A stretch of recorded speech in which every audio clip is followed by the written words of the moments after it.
സ്വീഡനിലേക്ക് പറക്കാം പഠിക്കാം സ്റ്റഡി ലിങ്ക്സിലൂടെ the best educational consultancy study links international. സ്വപ്നങ്ങൾക്കൊപ്പം എന്നും.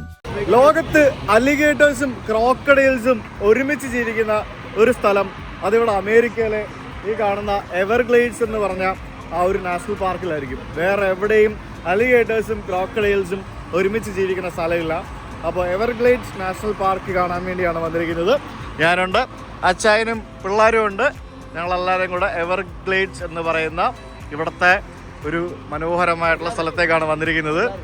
ഇതേ ഈ ഫ്ലോറിഡയുടെ പകുതി എവർഗ്ലേഡ്സ് ആണെന്ന് തോന്നുന്നു, അങ്ങനെ പറയാൻ പറ്റും. 1.5 മില്യൺ ഏക്കേഴ്സ് വരുന്ന സ്ഥലത്തെ ശരിക്കും ഒരു ഫ്ലോട്ടിംഗ് ഗ്രാസ് റിവർ എന്ന് വേണമെങ്കിൽ പറയാം. അതായത് റിവർ ഓഫ് ഗ്രാസ് എന്നൊക്കെ വേണമെങ്കിൽ പറയാം. ഇവിടെ കുറേ അലിഗേറ്റേഴ്സിനെ കാണാം, പിന്നെ ക്രോക്കഡൈൽസിനെ കാണാം, അങ്ങനെ പല സംഭവങ്ങൾ കാണാൻ പറ്റും. പിന്നെ ബർമീസ് പൈത്തൺ, അങ്ങനെ ഇവിടുത്തെ flora and fauna is entirely different. ഒരു കിഡിലൻ കാഴ്ചകളുള്ള ഒരു വീഡിയോയിലേക്ക് നിങ്ങൾക്ക് ഏവർക്കും സ്വാഗതം. യെസ്, അപ്പോൾ ഇവിടെ വന്നു കഴിഞ്ഞാൽ അങ്ങനെ പരിപാടി എന്ന് പറഞ്ഞാൽ നമുക്ക് ഒരു ബോട്ടുണ്ട്. നല്ല അത്യാവശ്യം നല്ല സൗണ്ടുള്ളൊരു ബോട്ടാണ്. ആ ഒരു ബോട്ടിൽ കയറി വേണം നമ്മൾ പോകാനായിട്ട്. ആ ബോട്ടിന് ഇവർ എയർ ബോട്ട് എന്നാണ് പറയുന്നത്. എയർ ബോട്ട് കണ്ടോ, എന്തൊക്കെയോ പരിപാടികൾ. എയർ ബോട്ട് 15 മിനിറ്റ് പോകുമെന്നൊക്കെ പറഞ്ഞ് എഴുതിയിട്ടുണ്ട്. നമ്മളെ ഇവിടെ വന്നു കഴിയുമ്പോഴത്തേക്കിനും അവിടെ ടിക്കറ്റ് കൗണ്ടറിൽ പോയിട്ട് ടിക്കറ്റ് എടുക്കണം. $40 പ്ലസ് ടാക്സ് ആണ് നമുക്ക് ഈ എയർ ബോട്ടിൽ പോയിട്ട് ഈ എവർഗ്ലേഡ്സ് ഒക്കെ കണ്ടിട്ട് വരുന്നതിന് വേണ്ടിയുള്ള ചാർജസ് എന്ന് പറയുന്നത്. സോ അത് കഴിഞ്ഞിട്ട് ഇത് ഇവിടെ ഇങ്ങോട്ട് എവിടെ പോയി ആരാ പോയി നിൽക്കുന്നത്? കമോൺ. ഓ, അതാരും അത് കൊള്ളാം കേട്ടോ. ഫോട്ടോ എടുക്കാൻ പറ്റിയ പരിപാടി. അച്ചായൻ പോയി നിൽക്കുന്നില്ലേ? ചെല്ലച്ചായ പോ അച്ചായ. ഇത് ഞാൻ പോയി നിൽക്കാം, എന്റെ ഫോട്ടോ എടുക്കാം. Hello guys. Okay done. ഇത് കണ്ടോ, നോക്കി മയില്. ഞാൻ എവിടെ ഇരിക്കുന്നത് നോക്കി, ചുമ്മാ വന്നിരിക്കുക. ഇവിടെ ഇഷ്ടംപോലെ ഇങ്ങനത്തെ പല പല സംഭവം നമുക്ക് കാണാൻ സാധിക്കും. വാവ്, നമ്മുടെ ദേശീയ പക്ഷി മയില്. എന്ത് രസമല്ലേ മയിലിനെ കാണാനായിട്ട്. ഞാൻ എപ്പോഴും ആലോചിക്കും, ഇത്രയും ഭംഗിയുള്ള, ഇത്രയും ബ്യൂട്ടിഫുൾ ആയിട്ടുള്ള, ഇത്രയും കളർഫുൾ ആയിട്ടുള്ള ഒരു പക്ഷികൾ ഇഷ്ടം പോലെ ഉണ്ട്. പക്ഷെ എന്നാലും ഇത് ഭയങ്കര രസമാണിത്, ഭയങ്കര ഭംഗിയാണ്. സാധാരണ മയില് നമ്മൾ അടുത്ത് വരുമ്പോഴത്തേക്കിനും ഓടി പോകുന്ന കണ്ടോ. Is actually coming to you. Yeah, അതിന് ഫുഡ് തേടി പോവാണ്. തലയുടെ മേളിലൊരു സാധനം കണ്ടോ, അതാണ് അതിൻ്റെ ഒരു മെയിൻ ഹൈലൈറ്റ് എന്ന് പറയുന്നത്. ഈ ഹാലോവിൻ്റെ സമയമാണ് ഞാൻ ഈ വീഡിയോ എടുക്കുന്നത്. അപ്പോൾ അതുകൊണ്ട് ഇവിടെ പല ആൾക്കാരും ഇത്തരത്തിലുള്ള ഓരോരോ വേഷങ്ങളൊക്കെ ഇട്ടിട്ട് നമുക്ക് നിൽക്കുന്നത് കാണാൻ സാധിക്കും പല സ്ഥലത്തും. ഈ കാണുന്നതാണ് എയർ ബോട്ട് എന്ന് പറയുന്നത്. ഈ എയർ ബോട്ട് എന്ന് പറഞ്ഞു കഴിഞ്ഞാൽ നമ്മൾ ഈ ഒരു കൈൻഡ് ഓഫ് ഈ ഹെലികോപ്റ്ററൊക്കെ പോകുന്ന പോലെ, അല്ലെങ്കിൽ ഈ വിമാനമൊക്കെ പോകത്തില്ലേ, അതേപോലത്തെ ഒരു കൺസെപ്റ്റാണ്. ബേസിക്കലി ഈ കാണുന്ന ഇതുപോലെയുള്ള പായലും പോളയും ഒക്കെ ഇഷ്ടം പോലെയുള്ള ഈ ഒരു ഞാൻ പറഞ്ഞല്ലോ, ഗ്രാസ് റിവർ എന്നാണ് അറിയപ്പെടുന്നത്. വലിയൊരു ഏരിയയാണ്. ഇതിനകത്തുകൂടെ നമ്മൾ സാധാരണ പ്രൊപ്പല്ലറും ബാക്കി ലീഫും ഒക്കെ ഉള്ള ബോട്ടുകളൊക്കെ ഓടിക്കാനായിട്ട് ഭയങ്കര പാടായിരിക്കും. അപ്പോൾ അതുകൊണ്ട് ഇത്തരത്തിലുള്ള എയർ ബോട്ടുകൾ ഉപയോഗിച്ചിട്ടാണ് ഇതിനകത്ത് ട്രാവൽ ചെയ്യുന്നതും ടൂറിസ്റ്റുകളെ കൊണ്ടുപോകുന്നതൊക്കെ. ഭയങ്കര സൗണ്ടായിരിക്കും. ബോട്ടുണ്ട്. ആ ബോട്ട് ഇവിടെ അടുപ്പിക്കുന്ന കണ്ടില്ല എനിക്ക്. ഇതുകൊണ്ട് ഇതാണ് ബോട്ട്. ഇങ്ങനത്തെ ബോട്ടിലാണ് നമ്മൾ പോകുന്നത്. എന്തൊക്കെ പരിപാടികളാണ് അല്ലേ. ഞാൻ ആദ്യമായിട്ടാണ് ഇങ്ങനത്തെ ബോട്ട് കാണുന്നത്. ഇവിടെ കുറേ വ്യത്യസ്ത തരത്തിലുള്ള കിളികളുണ്ട്. അയ്യോ, ആ കിളി അത് ഡിസേബിൾഡാണ്. നോക്കി, അയ്യോ ആ പാവം. നോക്കി, അതിന് ഒരു കാലേ ഉള്ളൂ കേട്ടോ. ഇത് നമ്മുടെ കാക്കയാണോ എന്നൊക്കെ ചോദിച്ചു കഴിഞ്ഞാൽ കാക്കയല്ല, അത് വേറെ എന്തോ ഒരു സാധനമാണ് കേട്ടോ. അതിന് എന്താണെന്ന് എനിക്ക് മനസ്സിലാവുന്നില്ല. അതിൻ്റെ ഒരു കൈൻഡ് ഓഫ് ബ്ലൂയിഷ് കളറാണ് അതിൻ്റെ ബാക്കിൽ. എന്ത് ക്യൂട്ടല്ലേ അത്. അമേരിക്കയിൽ ഓരോ സ്ഥലത്ത് ഓരോ കാലാവസ്ഥയാണ്. ഇപ്പോൾ നമ്മൾ നേരത്തെ പോയ ന്യൂയോർക്കും ബോസ്റ്റണും പിന്നെ അങ്ങ് സാൻ ഫ്രാൻസിസ്കോ, അവിടെ ഇവിടെയൊക്കെ സാൻ ഫ്രാൻസിസ്കോ എങ്ങനെയാണെന്ന് എനിക്കറിയില്ല. ന്യൂയോർക്കും ബോസ്റ്റണൊക്കെ തണുപ്പായി. ഇവിടെ തണുപ്പ് വരില്ല. ഫ്ലോറിഡ എന്ന് പറയുന്നത് എപ്പോഴും നമ്മുടെ നാട്ടിലെ പോലത്തെ ഒരു ട്രോപ്പിക്കൽ വെതറാണ്. പക്ഷേ ഇവിടെ ചെറിയ തണുത്ത കാറ്റൊക്കെ അടിക്കുന്നുണ്ട്. രാത്രി ആകുമ്പോഴത്തേക്കും ഒരു 20 ഡിഗ്രി സെൽഷ്യസ് 21 ഒക്കെ വരുന്നുണ്ട് ചില സമയത്ത്. ചെറിയ ഈ കരീബിയൻ കൺട്രീസ് ഉണ്ടല്ലോ, നമ്മൾ പോയ കരീബിയൻ കൺട്രീസ് ഒക്കെ ഈ ഒരു സീസൺ ആകുമ്പോഴത്തേക്കിനും, ഇപ്പോൾ സീസൺ തുടങ്ങും ഡിസംബർ ആകുമ്പോഴത്തേക്കിനും, ഈ ന്യൂയോർക്കിലും ബാക്കിയുള്ള സ്ഥലത്തും അവിടെ ഇവിടെ എല്ലാം കാനഡയിലെല്ലാം വിൻ്റർ ആകുമ്പോഴത്തേക്കിനും ഈ ആൾക്കാർ സമ്മർ, അതായത് ചൂടും ബീച്ചും ആസ്വദിക്കാൻ വേണ്ടി പോകുന്ന രാജ്യങ്ങളാണ് കരീബിയൻ രാജ്യങ്ങൾ. കാരണം അവർക്ക് നമ്മുടെ നാട്ടിലേക്കൊക്കെ വരുന്നതിലും എളുപ്പത്തിൽ അതിലും അത്രയും ചീപ്പ് എന്ന് പറയാൻ പറ്റില്ല, പക്ഷേ എന്നാൽ അവർക്ക് എളുപ്പത്തിൽ ട്രാവൽ ചെയ്യാൻ പറ്റുന്ന സ്ഥലങ്ങളാണ് കരീബിയൻ രാജ്യങ്ങൾ. സോ അതുകൊണ്ടാണ് Caribbean beaches are very famous. ഇപ്പോഴാണ് ഇനിയിപ്പം കരീബിയൻ രാജ്യങ്ങളിലേക്കുള്ള ക്രൂസ് യാത്രകൾ ആരംഭിക്കുന്നത്. അത് ശരി. ഇവിടെയുള്ള എല്ലാ കിളികളുടെയും പേരുകളുണ്ട് ഇവിടെ. നമ്മൾ നേരത്തെ കണ്ട കാക്ക പോലത്തെ കിളി, അതിൻ്റെ പേര് ഗ്രാക്കിൾ എന്നാണ്, ബോട്ട് ടെയിൽഡ് ഗ്രാക്കിൾ. പിന്നെ പർപ്പിൾ ഗാലിന്യൂൾ എന്ന് പറഞ്ഞൊരു സാധനമുണ്ട്.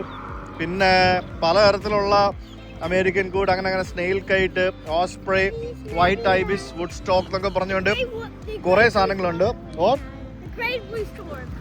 എന്താ പറഞ്ഞു? Okay, great blue heron. Okay, fine. ഇതിന് പറയുന്നൊന്നും മനസ്സിലാവുകയല്ലോ, ഇതാണ് പ്രശ്നം. അങ്ങനെ നമ്മൾ പോകുന്നു അലിഗേറ്റേഴ്സിനെയും ക്രോക്കഡൈൽസിനെയും ഒക്കെ കാണാൻ വേണ്ടി. ശരിക്കും ഇതെന്താ സംഭവം എന്ന് പറഞ്ഞാലേ, ഈ അലിഗേറ്റേഴ്സ് എന്ന് പറയുന്ന സംഭവം ഫ്രഷ് വാട്ടറിൽ മാത്രമേ ജീവിക്കുകയുള്ളൂ. ഈ ക്രോക്കഡൈൽസ് സോൾട്ട് വാട്ടറിലും ഫ്രഷ് വാട്ടറിലും ജീവിക്കും. അപ്പോൾ ഇവിടെ ഇത് ബേസിക്കലി ഈ ഭാഗം ഫ്രഷ് വാട്ടറാണ്. അപ്പോൾ ഇതിനകത്ത് ഈ ക്രോക്കഡൈൽസ് വരും. ഈ രണ്ട് സാധനങ്ങൾ ഇവിടെ ഉണ്ടാവും. ഈ ക്രോക്കഡൈൽസിന് ക്രോക്കഡൈൽസ് വലുതായിരിക്കും, അതിന് നീളത്തിലുള്ള വായ ഉണ്ടാവും. അലിഗേറ്റേഴ്സ് ചെറുതായിരിക്കും, അതിന് കുറച്ച് നീളം കുറവായിരിക്കും അതിൻ്റെ വാ. അതൊക്കെയാണ് ഇതിൻ്റെ വ്യത്യാസം. അത് നമുക്ക് കണ്ട് മനസ്സിലാക്കാനൊക്കെ പറ്റും. ഇതെന്താ ഇത്, 2 എഞ്ചിൻ വെച്ചിട്ട് കാറ്റ് സെറ്റാക്കിയിരിക്കുക കണ്ടോ? ഇതിങ്ങനെയാണ് പരിപാടി. ഒന്ന് നോക്കി, ബാക്കില് എഞ്ചിന്റെ ആ ഭാഗത്തേക്ക് നമുക്ക് കാണത്തേ ഇല്ല, ഇങ്ങനെ സൈഡിൽ കൂടെ ഇങ്ങനെ കാണാം കണ്ടോ? അതാണ് സംഭവം. അങ്ങനെ നമ്മൾ യാത്ര പോവാണ് ഈ ബോട്ടിൽ. ഈ ബോട്ട് ഉടങ്ങി കഴിഞ്ഞാൽ പിന്നെ ഫുൾ സൗണ്ട് ആയിരിക്കും, ഒന്നും കേൾക്കാനുള്ള സംഭവം സാധ്യതയില്ല. 600 ഹോഴ്സ് പവറിന്റെ എഞ്ചിനാണെന്ന് വെച്ചേക്കുന്നത്, 2 എണ്ണം. മണ്ടക്കൂടെ തെറ്റി പോകുന്നല്ലേ, കാറ്റുകൊണ്ട് പവറുണ്ട്. അപ്പൊ ഇതിന് വേറെ ടർബൈനും പ്രൊപ്പല്ലർ അങ്ങനെ സംഭവമൊന്നുമില്ല, കാറ്റുകൊണ്ട് മാത്രമാണ് നമ്മൾ മുന്നോട്ട് പോകാൻ പോകുന്നത്. My name once again is Captain Naveem. I left my air protection. Be careful because I didn't.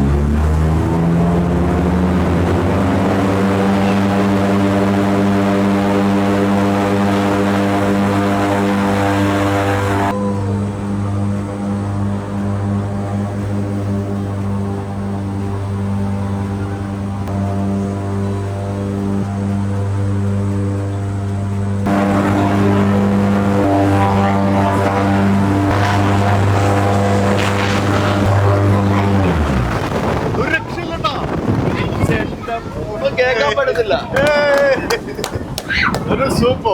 കേൾക്കാൻ പറ്റത്തില്ല.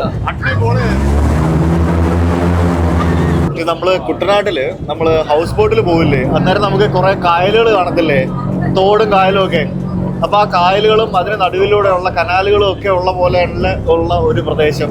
ഇത് കണ്ടില്ലേ, പോള, കണ്ടല്, പിന്നെ ഇത് കണ്ടല് പോലത്തെ വേറൊരു ടൈപ്പ് സാധനം. ഇതൊക്കെയാണ്. ഇത് കംപ്ലീറ്റ് ഇങ്ങനത്തെ ഏരിയ ആണ്, കംപ്ലീറ്റ് ഇതുപോലെ സ്ഥലമാണ്. Snakes, turtles, fish, iguanas. എവിടെ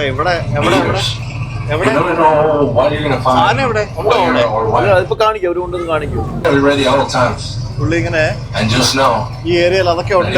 സ്നേക്സ് ഉണ്ട്, ഇഗ്വാന ഉണ്ട്, പിന്നെ they can definitely see you. അലിഗേറ്റേഴ്സ് ഉണ്ട് എന്നൊക്കെ പറഞ്ഞുകൊണ്ട് ഇവർക്ക് അറിയാം എവിടെ പോയി കഴിഞ്ഞാൽ ഇതൊക്കെ കാണാൻ പറ്റുന്നുള്ളത്. അപ്പൊ അത് കാണിക്കാൻ വേണ്ടി ഈ ബോട്ടില് നമ്മളെങ്ങനെ കൊണ്ടുപോവാം. ചെറിയ കുഞ്ഞു മത്സ്യങ്ങളൊക്കെ ഉണ്ട് കേട്ടോ അവിടെ. Sort of speechless. This is gonna be a real quick one. Relax a little bit more. We're going in 3.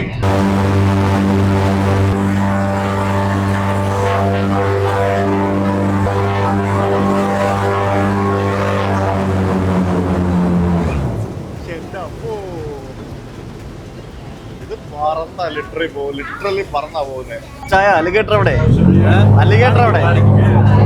ഇത് വെറുതെ കാണുന്ന പോളയല്ല കേട്ടോ, ഇത് ആമ്പല് പോലത്തെ. Most of this area is plateau grass. അലിഗേറ്റേഴ്സിനെ തപ്പി പോവാണ് നമ്മള്. അലിഗേറ്ററോ ക്രോക്കഡൈലോ എന്തെങ്കിലുമൊക്കെ കണ്ടാൽ മതിയായിരുന്നു. അത് കാണണമല്ലോ, അതാണല്ലോ അതിന്റെ ഒരു സന്തോഷം. ഇവിടെ ഒന്നും വലിയ ആഴമില്ലെന്ന് തോന്നുന്നു കേട്ടോ, കാരണം നമുക്ക് ഒരു ക്ലിയർ ആണ് വാട്ടർ. എനിക്ക് താഴേക്ക് ഇങ്ങനെ കാണാം. നമ്മളിപ്പോൾ ഉള്ള ഈ ഒരു സ്ഥലം ശരിക്കും ഒരു യുനെസ്കോ വേൾഡ് ഹെറിറ്റേജ് സൈറ്റാണ്, ഈ എവർഗ്ലേഡ്സ് എന്ന് പറഞ്ഞ നാഷണൽ പാർക്ക്. എന്ത് രസമല്ല. ഇത് എങ്ങോട്ടായി കൊണ്ടുപോകുന്നേ, എവിടെയായി കൊണ്ടുപോകുന്നേ, ഒരു ഐഡിയ ഇല്ല. ചീങ്കണ്ണി പിടിക്കുവോ ഇപ്പൊ മുട്ടയിടുന്ന സീസണാ. ആ. അപ്പൊ എല്ലാം നെസ്റ്റ് ചെയ്തിട്ട് ഈ അടയിരിക്കുന്ന സമയം അതൊക്കെ ആയിരിക്കും. വടയിരിക്കുമായിരിക്കും. 6106 കിലോമീറ്റർ സ്ക്വയർ ഏരിയയിലാണ് ഈ ഒരു എവർഗ്ലൈഡ്സ് നാഷണൽ പാർക്ക് ശരിക്കും സ്ഥിതി ചെയ്യുന്നത്. വെസ്റ്റേൺ ഹെമിസ്ഫിയറിലെ ഏറ്റവും വലിയ കണ്ടൽ കാടാണ് ഈ ഒരു സ്ഥലം എന്ന് പറയേണ്ടിയിരിക്കുന്നു. ശരിക്കും ഇത് കാടെന്ന് പറയുന്നതിലുപരി ഇതൊരു റിവറാണ് ബേസിക്കലി. അച്ചായോ കഴിഞ്ഞ ആഴ്ച ഞങ്ങൾ പോയപ്പോ കണ്ട കഴിഞ്ഞ ആഴ്ച ഇങ്ങനെ കാണാൻ പറ്റുമല്ലേ? ആ പിന്നെ ഇതിനാണ് ഇവർ തപ്പിക്കൊണ്ടിരിക്കുന്നത്.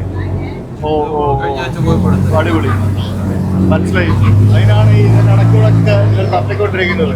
ഞാൻ ആലോചിക്കുന്നതേ, ഇവർ ഈ ഇത്രയും ശബ്ദമുള്ള ബോട്ടും കൊണ്ട് പോയി കഴിഞ്ഞാൽ കിട്ടുമോ? പിന്നെ അതുകൊണ്ട് അവര് ഭയങ്കര സ്ലോ മൂവിങ് ഒക്കെ, അവരങ്ങനെ അനക്കത്തിൽ അവിടെ കിടക്കും. അതെ മനസ്സിലായി. നോക്കാം, നമുക്ക് ഭാഗ്യം ഉണ്ടെങ്കിൽ നമുക്ക് കാണാൻ പറ്റും. ഇത്തരത്തിലുള്ള കണ്ടലുള്ള സ്ഥലത്തുണ്ടല്ലോ നമുക്ക് വേറെ ബോട്ടൊന്നും ഓടിക്കാൻ പറ്റുകയില്ല. അതായത് ഇത് ഇങ്ങനെ ഫ്ലോട്ട് ചെയ്ത് പോകുന്ന പോലത്തെ ഒരു ബോട്ടാണ്, മനസ്സിലായില്ലേ? അതാണ് കാറ്റ് വെച്ചിട്ട് ബാക്കിലേക്ക് പുള്ളി ചെയ്തിട്ടാണ് ഈ സാധനം മുന്നോട്ട് പോകുന്നത്. ഇതുണ്ടോ? അതിലൊക്കെ പൂവുണ്ടോ? പൂവുണ്ടോ? അങ്ങനെ മഞ്ഞ കളറിലെ പൂവുണ്ടാവുന്നത് മൊട്ട് പോലായി നിൽക്കുമായിരുന്നു. ഇത് കണ്ടോ? ചാട്ടിൽ നോക്കിയേ, ഇതുണ്ടോ?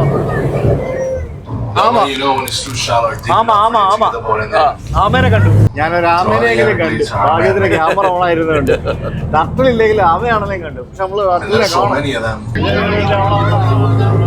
കണ്ട്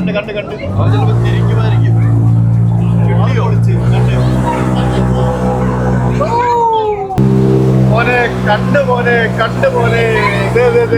കണ്ടാ? അടിപൊളി. അലിഗേറ്റർ ആണത്. അതിങ്ങനെ വെള്ളത്തിൽ ഇങ്ങനെ നീന്തിക്കൊണ്ടിരിക്കുകയാണ്.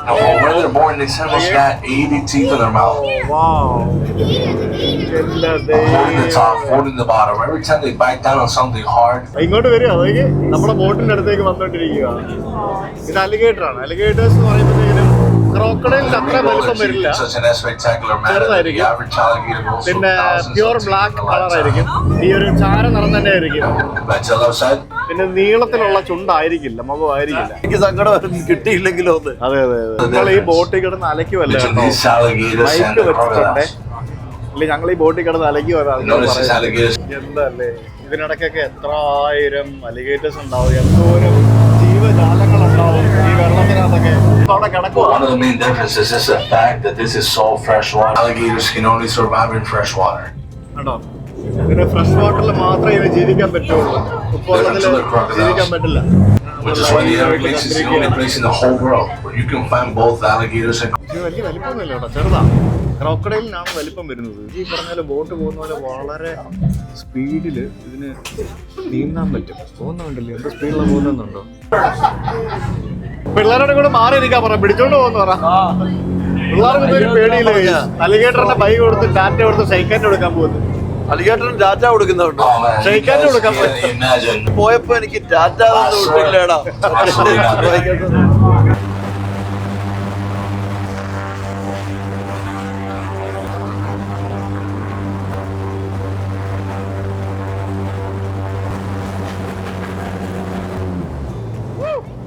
അത് പൊളിച്ച് അത് തകർത്ത് നമ്മള് വെള്ളത്തിലൂടെ പറന്ന് വന്ന്.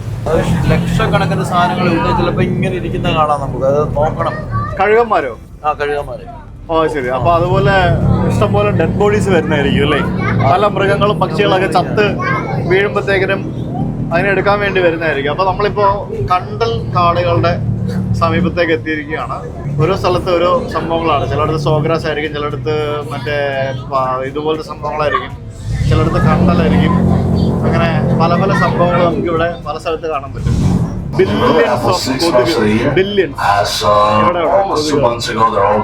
മയാമിയിൽ വരുന്ന ആൾക്കാർ മസ്റ്റായിട്ട് വരേണ്ട ഒരു സ്ഥലമാണ് എവർഗ്ലൈഡ്സ്. കാരണം അമേരിക്കയിൽ ഇവിടെ ഇത് മാത്രമേ ഉള്ളൂ. ഐ മീൻ ഈ ഒരു സ്ഥലം, ഇങ്ങനെ സ്ഥലം ഇവിടെ മാത്രമേ ഉള്ളൂ. മയാമിയിൽ നിന്ന് ഒരു 1 hour ഡ്രൈവ് ഉണ്ടാവും ഈ ഒരു സ്ഥലത്തേക്ക്. നിങ്ങൾക്ക് ഗൂഗിൾ മാപ്പിൽ നോക്കുമ്പോൾ മനസ്സിലാവും. ഒരു ഭാഗത്ത് ബാക്കി എല്ലാം ചതുപ്പ് സ്ഥലം കാണാൻ പറ്റും.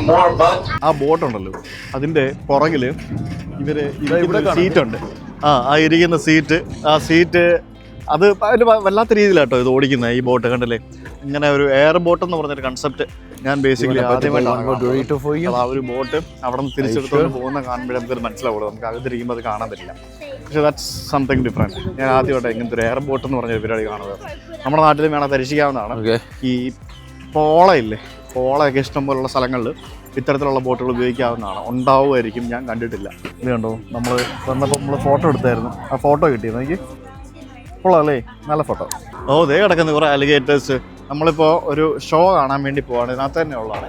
അതായത് ഈ ആനിമൽ പ്ലാനറ്റിൻ്റെ ആൾക്കാർ ഇവിടെ സംഘടിപ്പിക്കുന്ന ഒരു ഷോ ആണ്. ഇവിടെ ഗേറ്റ് ബോയ്സ് എന്നും പറഞ്ഞുകൊണ്ട് അലിഗേറ്റർ റെസ്ക്യൂ ഷോ. നമുക്കിപ്പം ലൈവായിട്ട് കുറേ അലിഗേറ്റേഴ്സിനെ വെച്ച് അവർ കുറേ പരിപാടികളൊക്കെ ചെയ്യുന്നത് കാണാൻ പറ്റും. നമ്മളെ ഈ ക്രോക്കഡൈലിൻ്റെ വായിലോട്ട് എന്താ പറയുക, ക്രോക്കഡൈലിൻ്റെ വായി തലയിടുന്ന കണ്ടിട്ടുണ്ടോ? ഇവിടെ ചെയ്യും അവര്. അലിഗേറ്ററിന്റെ വായി തലയിടുമോ? കഴിഞ്ഞ പ്രാവശ്യം ചെയ്ത. പക്ഷെ ക്രോക്കഡൈൽ വാ വിളിക്കുന്ന പോലെ അത്രയും വലിയ വായി ഇല്ലല്ലോ അലിഗേറ്ററിന്. ചില വാ പൊളിയന്മാരുണ്ടെന്നേ പറയാൻ പറ്റത്തില്ല. നമുക്ക് നോക്കാം, അതിൽ പൊളിക്കുമായിരിക്കും. അപ്പോൾ നമ്മളിവിടെ വന്നു. ഉണ്ട് അവിടെ ഒരു മനുഷ്യൻ അമ്മാനം ആടിക്കൊണ്ടിരിക്കുകയാണ്. ചീങ്കണ്ണി അല്ല, മുതല കുഞ്ഞുങ്ങളുമായിട്ട് അമ്മാനം ആടിക്കൊണ്ടിരിക്കുകയാണ്. ബേസിക്കലി മുതലേം ചീങ്കണ്ണിയും അതല്ല വ്യത്യാസം. അതാണ് വ്യത്യാസം. അലിഗേറ്റേഴ്സ് എന്ന് പറയുന്നത് ചീങ്കണ്ണി, ക്രോക്കഡൈൽ എന്ന് പറയുന്നത് മുതല. അപ്പൊ എനിക്ക് തോന്നുന്നു പണ്ട് നമ്മുടെ കാലിയായും ഡൂഡും ഉണ്ടല്ലേ, ഡൂഡു ചീങ്കണ്ണിയായിരുന്നു അല്ലേ? ആണല്ലേ? അല്ലേ, ഡൂഡു ചീങ്കണ്ണിയായിരുന്നു ആണെന്ന് തോന്നുന്നു. എനിക്ക് ചമ്മതകനും അതൊക്കെ ഏതാ? ചമ്മതകനും കാലിയായും ഡൂഡും. ഞാൻ ആ കാലഘട്ടത്തിലല്ല, നിങ്ങളുടെ കാലഘട്ടത്തിലായിരുന്നു. ആണോ? എന്റെ ചെറുപ്പത്തിൽ ഞാൻ കണ്ടോണ്ടിരുന്നത് എന്താ വരുന്നത് കാണാനുണ്ട്. ഇത് വായിക്കുന്ന ബാലരമയ്ക്കകത്തും ഒക്കെ ഉള്ള. ഞാൻ ബാലരമയിൽ മായാവിയായിരുന്നു. അതല്ലേ? കാലിയ എന്ന് പറഞ്ഞ സാധനം ഉണ്ടായിരുന്നു. കാലിയ, പിന്നെ കബീഷ് ഉണ്ട്, അത് പൂമ്പാറ്റയ്ക്കകത്ത്. കബീഷ് അത് പൂമ്പാറ്റയ്ക്കകത്തായിരുന്നു. ബാലമംഗളത്തിലായിരുന്നു എതിരാളിക്കൊരു പോരാളി. എനിക്ക് ബാലരമ മാത്രമേ ഓർമ്മയുള്ളൂ. അല്ലേ? ബാലമംഗലം കളിക്കൊടുക്ക, അത് പിന്നെ വന്ന സാധനമാണ്. ഡിങ്കനെ ഓർമ്മയുണ്ട്. അത് ബാലമംഗലത്തില്. ഡിങ്കൻ ഭയങ്കര ഡിങ്ക ദൈവമാണ്. ഡിങ്കോയിസം, ഡിങ്കമതത്തെ വിശ്വസിക്കുന്ന കുറെ ആൾക്കാരുണ്ട്. പിന്നെ എന്ത് പ്രശ്നം ഉണ്ടെങ്കിലും ചാടി ഒന്നും രക്ഷിക്കത്തില്ല. പിന്നെ ഡിങ്കൻ ഡിങ്കസ് ഡിങ്കസ്യ, ഡിങ്കോ അല്ല, ഡിങ്കൻ ഡിങ്കൽസ് ഡിങ്കോൾഫി. എന്റെ ഡിങ്ക ഭഗവാനെ രക്ഷിക്കണേ. 1, 2, 1. Just one. Okay. That's not bad. Last show, it was either 1 or 0. It's weird because of the temperature right now. This is winter, by the way, for anybody who's not from here. This is winter. So the temperature fluctuates and it makes them do kind of funny things. Typically, they're out when it's nice out for us. Nothing like that. It's old Seminole Indian capture technique. പുള്ളി വന്നിട്ട് അകത്തോട്ട് പോയിട്ടുണ്ട്. ഏതെങ്കിലും ഒരു അലിഗേറ്ററിനെ പൊക്കിക്കൊണ്ട്. They are incredibly lazy animals, and they do like to. ഇവൻ വിളിക്കാൻ പോയപ്പോഴത്തേക്കിനും മറ്റവൻ അവിടെ പോയി ഒളിച്ചിരുന്നു. വേറെ വെള്ളത്തിൽ പൊക്കിക്കൊണ്ട് വരാൻ പോകുന്നുണ്ട്. നാട്ടിൽ മടലൊക്കെ മുക്കിയിട്ടിട്ട് നമ്മളിങ്ങനെ മാറ്റി എടുക്കത്തില്ലേ എന്ന് പറഞ്ഞ പോലെ. എന്തുവാണ് ഇവൻ കാണിക്കുന്നത്? ഓല ഒതുക്കാൻ ഇട്ടിട്ട് വലിച്ചോണ്ട് വരുന്ന പോലെ. എന്തോന്നാണ് ഇവൻ കാണിക്കുന്നത്? അവനാണെങ്കിൽ അലിഗേറ്ററിന്റെ അത്രേ ഉള്ളു, ചെറുതാ. പിടിച്ചു വലിച്ചു, ഒരു കടിക്കുള്ളതേ ഉള്ളത്. ഇതൊക്കെ റെസ്ക്യൂ അലിഗേറ്റേഴ്സ് ആണ് അല്ലേ? റെസ്ക്യൂ അലിഗേറ്റേഴ്സ് അല്ലേ? അങ്ങനെയല്ല ഞാൻ പറഞ്ഞത്. അതെ അതെ, എല്ലാം നമ്മുടെ നാട്ടിലെ ആനകളെയൊക്കെ കാട്ടിൽ നിന്ന് എന്തെങ്കിലും അപകടത്തിലൊക്കെ പറ്റി നാട്ടിൽ വരുന്ന ആനകളെ റെസ്ക്യൂ ചെയ്യത്തില്ലേ, അങ്ങനെ എലിഫന്റ് ക്യാമ്പിലൊക്കെ, അതേപോലെ തന്നെ ഉള്ള അലിഗേറ്റേഴ്സ് ആയിട്ട്. അവനെ പൊക്കി എടുത്തോണ്ട് വന്ന് പിള്ളേരൊക്കെ ഭയങ്കരമായിട്ട് എൻജോയ് ചെയ്യും കേട്ടോ. I could die at any moment, by the way. One more step and I'll give you the dog afterwards. Dogo? What? Yeah, you're almost there. One more, I'll give you the dog. എന്റെ അമ്മ ഇതെന്താ ചെയ്യാൻ പോണേ? വാ വിളിച്ച് കാണിക്കാൻ പോവാ. This is John, little John. Everybody say hi to John. Hi, John. We've got nose, eyes, behind the eyes, ears, mouth. Instead of 2 eyelids like us, they've got 3. They've got top, bottom, and middle. And silt, dirt, and debris out of his eyes, enabling him to effectively swim and navigate. Behind those eyes, these on the bottom, he will break them off and regrow them thousands of times in his life. Again, because he bites with 2,000 pounds of square inch power. And that is enough to be good boy. So this is what they come up with. Now, when you see me put my arms out to the side, എന്തോ ചെയ്യാൻ പോവാ, ഉമ്മ കൊടുക്കുവാണ്. എന്തോ ചെയ്യുന്നേ? നെഞ്ചത്തോട്ട് വെച്ചിട്ട് എന്തുവാണ് ഇവൻ ചെയ്യുന്നത്? Photo എടുക്കാനാ? I'm not, and you have a cut-and-tied alligator.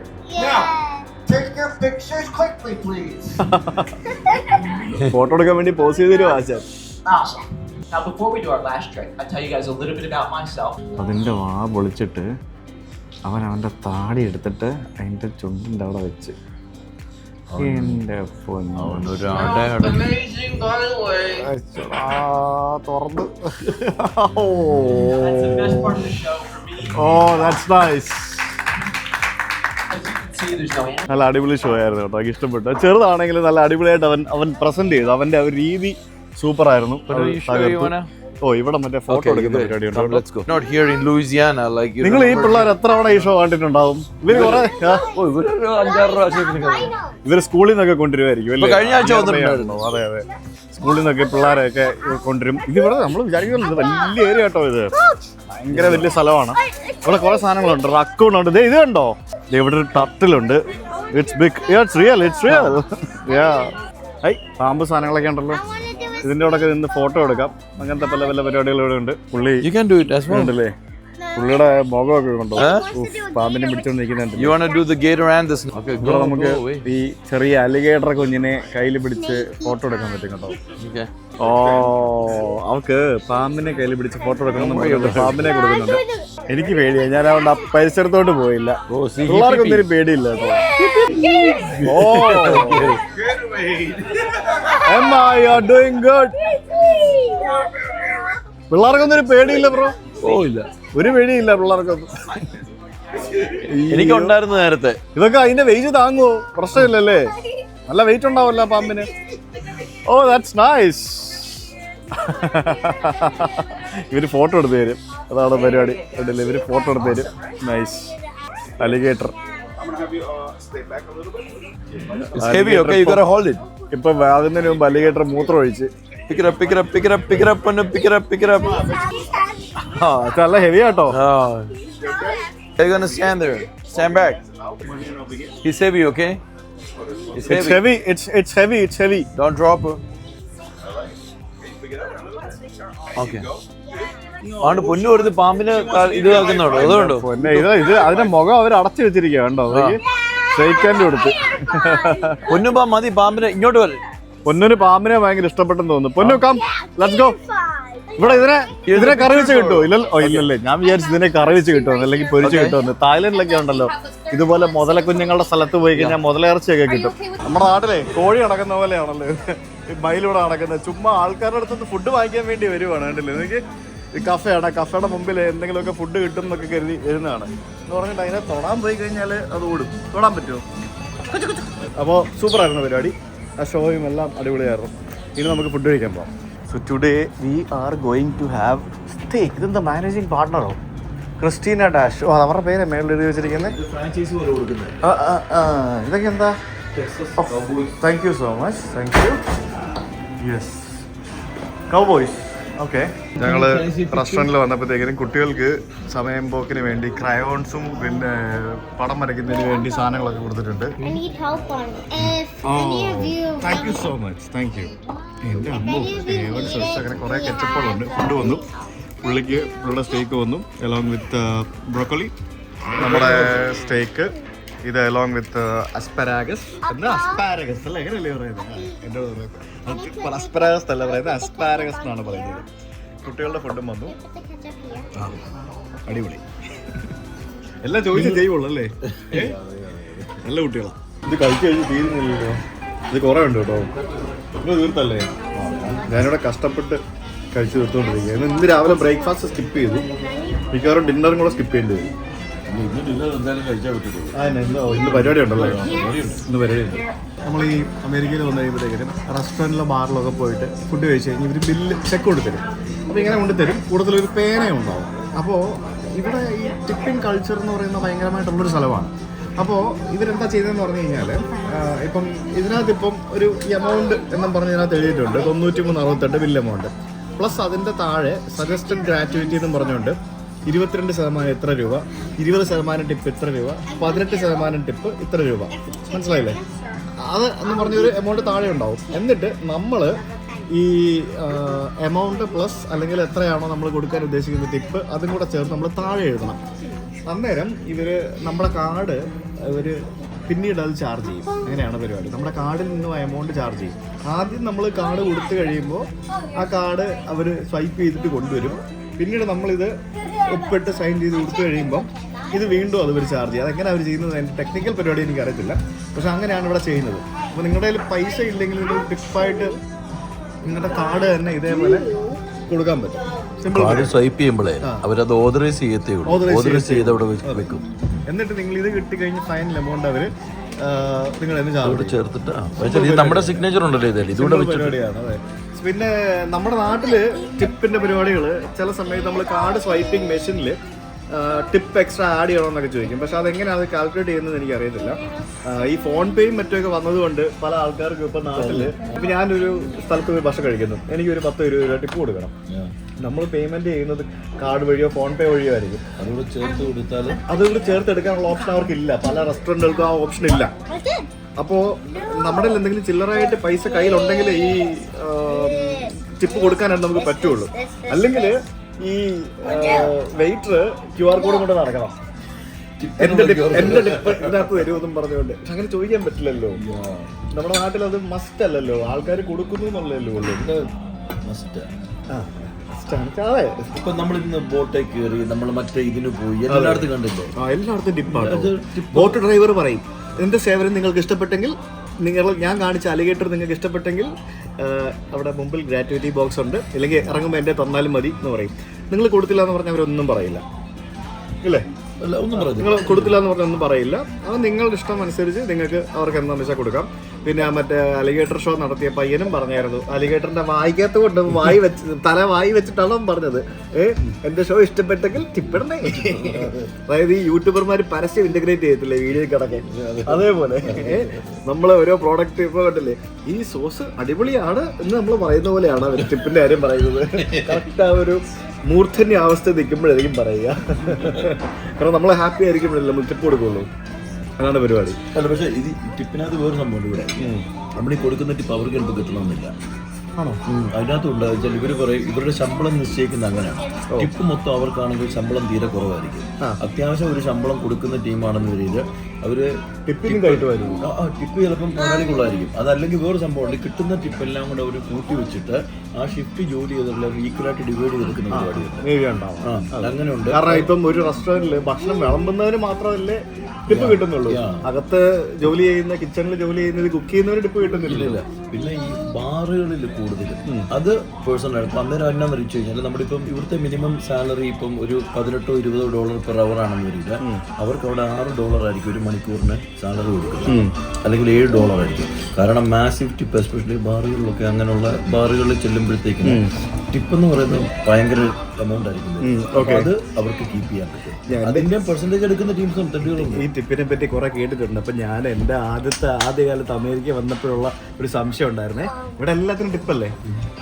നമ്മൾ വിമാനത്തിൽ നിന്ന് ഇറങ്ങുമ്പോൾ പൈലറ്റും എയർ ഹോസ്റ്റസും ടിപ്പ് ചോദിച്ചു വന്ന് നിൽക്കുമോ, അല്ലെങ്കിൽ ടിപ്പ് ബോക്സ് വെക്കുമോ എന്നുള്ളൊരു സംശയം എനിക്കുണ്ടായിരുന്നു. പക്ഷെ വേറെ UK ഈ കൾച്ചർ ഇല്ല, UK-യിലില്ല, യൂറോപ്പിലും ഇല്ല. ഞാൻ എൻ്റെ കസിനെ വിസിറ്റ് ചെയ്യാൻ അവിടെ ചെന്നു. അതെ, അവിടുത്തെ അവളൊന്ന് കോളേജ് പഠിക്കുക സാധാരണ. അതെ, ഞാൻ അവിടെ ചെന്നിട്ടുള്ള വിളിച്ചപ്പോൾ ഡിന്നറിന് കൊണ്ടുപോയി കഴിച്ചിട്ട് ഞാനപ്പം ഇവിടുത്തെ ഒരു ഇത് വെച്ചിട്ട് നമുക്കറിയത്തില്ലോ ടിപ്പ് ചോദിച്ചു. ചിലയിടത്ത് ടിപ്പ് കൊടുക്കുന്ന ഇൻസൾട്ടാ. അല്ല, ഇവിടെ എന്നറിയോ ടിപ്പ് ഇത്രയും രൂപയെന്നും പറഞ്ഞുകൊണ്ട് അവൾ ആ സാധനം എടുത്തിട്ട് ഇത് എനിക്കിരിക്കണ്ട അവിടെ പേഴ്സിനകത്ത് കിടന്ന് കുറെ ചില്ലറ പൈസ എടുത്ത് കൊടുത്തിട്ട് ഇനി മനസ്സിനൊരു സന്തോഷമുണ്ട്. അവൾ അതിട്ട് ചോളം ഇവിടെ അത്രയും മതിയെന്ന് ഞെട്ടിപ്പോയി. അല്ല, നമ്മുടെ നാട്ടിൽ നമ്മൾ പെർസെൻറ്റേജ് ഇവിടെയൊക്കെ ഭക്ഷണത്തിന്റെ ബില്ലിന്റെ പെർസെൻറ്റേജ് വെച്ചാൽ ടിപ്പ് കൊടുക്കുന്നത്. നമ്മുടെ നാട്ടിൽ അങ്ങനെയൊന്നും ഇല്ലല്ലോ. ഇല്ലേ? നമ്മുടെ നാട്ടിൽ എല്ലാവരും ഈ പറഞ്ഞ പോലെ ഒരു 1000 രൂപയൊക്കെ ഭക്ഷണം കഴിച്ച് ബില്ലായി കഴിഞ്ഞാൽ സാധാരണ എല്ലാവരും ഒരു 20 രൂപ 50 രൂപയൊക്കെ കൊടുക്കുള്ളൂ. പിന്നെ എന്താ പറയാ, അങ്ങനെ പെർസെൻറ്റേജ് വെച്ചൊന്നും കൊടുക്കുന്നത്, അത് ഈ വിദേശത്തൊക്കെ യാത്ര ചെയ്ത് അല്ലെങ്കിൽ വിദേശങ്ങളിൽ നിന്നൊക്കെ വരുന്ന ആൾക്കാരോ അല്ലെങ്കിൽ ആ ഒരു കൺസെപ്റ്റ് അറിയാവുന്നവരോ മാത്രമേ അങ്ങനെ കൊടുക്കുകയുള്ളൂ, കണക്കൂട്ടി കൊടുക്കുകയുള്ളൂ. അല്ലെങ്കിൽ ഈ പറഞ്ഞ ഒരു 10-20 അല്ലെ ഒരു 50 രൂപ 100 രൂപ ഒക്കെ വെച്ച് ചിലപ്പോൾ അതും പ്രശ്നമാണേ. അല്ല, കൂടുതൽ കൊടുത്താലും പ്രശ്നമാണ്. അതങ്ങനെയാണ്. സോ ടിപ്പ് ഈസ് ഓൾവേസ് ഈ പറഞ്ഞ പോലെ ഒരു അപ്രിസിയേഷൻ എന്നുള്ളൊരു സംഭവമാണ്. നമ്മൾ ക്രൂസിൽ യാത്ര ചെയ്യുമ്പോഴത്തേക്കും ഗ്രാറ്റുവിറ്റി നമ്മുടെ ചോദിച്ച് പിടിച്ചു വാങ്ങുന്നുണ്ടല്ലോ, കളക്ട് ചെയ്യുന്നുണ്ട്, നിർബന്ധമായിട്ട് കൊടുക്കുന്നില്ലേ? ഉണ്ട്. സോ അത് ഗ്രാറ്റുവിറ്റി എന്ന് പറഞ്ഞാൽ അവർ വാങ്ങുന്നുണ്ട്. പിന്നെ അതേപോലെ നാട്ടിൽ പിന്നെ വേറൊരു സംഭവമുണ്ട്, സർവീസ് ചാർജ് എന്ന് പറഞ്ഞൊരു പരിപാടിയാണ്.